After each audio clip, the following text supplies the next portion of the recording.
Hai guys, hari ini kami akan deposit wang USD ke dalam wallet Binance kita dengan penggunaan Swift.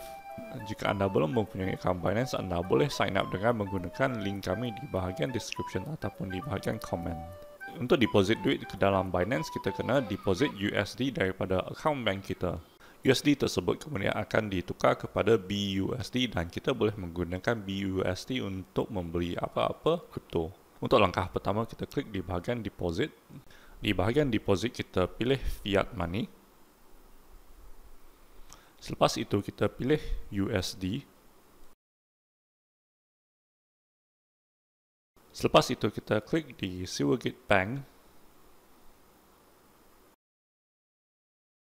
Selepas itu, kita kena masukkan amount yang kita hendak deposit ke dalam Binance kita.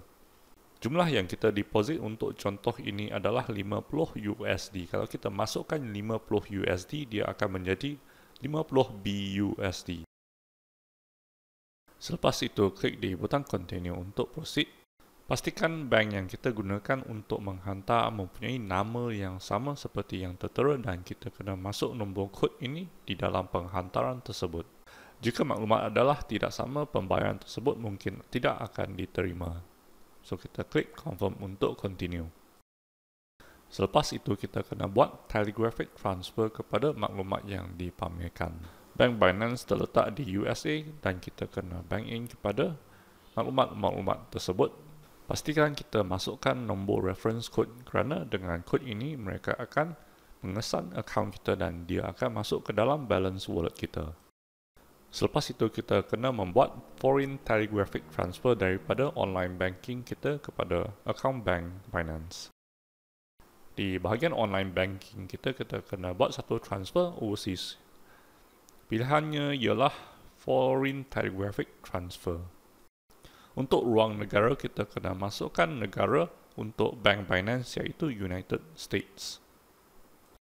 Di bahagian state list, kita kena masukkan negeri untuk bank Binance iaitu CA untuk California. Di bahagian ini kita kena masukkan amount USD yang tepat. So kalau kita masukkan ringgit Malaysia, dia akan convert kepada USD. Maklumat lain seperti service fee untuk Maybank to You akan dipamerkan. So kita kena adjust amount ini sampai kita hit 50 USD.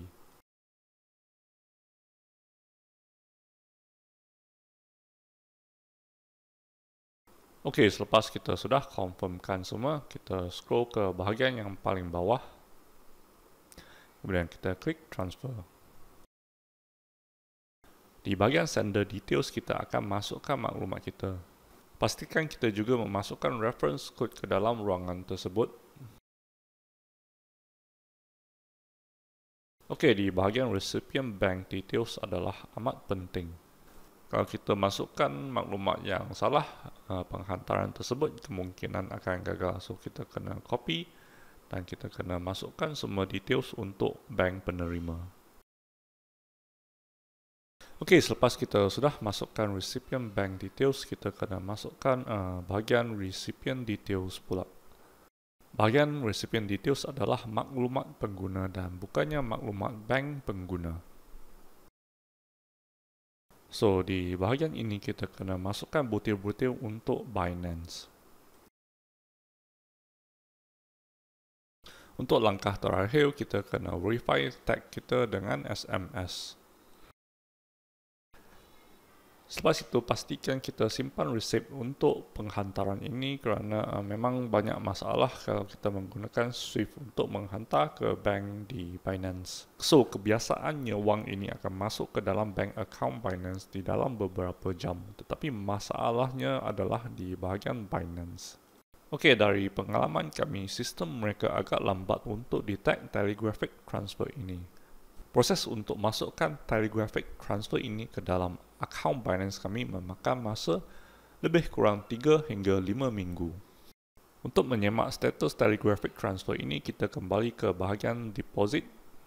Kemudian kita klik di transaction history dan kita akan nampak wang yang kita deposit ke dalam akaun kita di dalam USD. Okey, kalau kita login ke bahagian web, kita akan nampak lebih banyak maklumat untuk penghantaran Swift ini. Penghantaran Swift ini sudah berjaya. Okey, jika anda mengalami masalah untuk menghantar dengan Swift, anda boleh membuat report dengan menggunakan link di sini. Anda kena masukkan maklumat penghantaran bersama dengan resit penghantaran. Oleh kerana kami sudah menggunakan Swift beberapa kali tetapi kami mengalami banyak masalah dengan penggunaan Swift, kami tidak mengesyorkan pengguna Binance untuk menggunakan penggunaan Swift untuk keluar ataupun masukkan duit ke dalam akaun Binance. Sila tekan like jika tutorial ini berguna untuk semua. Terima kasih kerana menonton.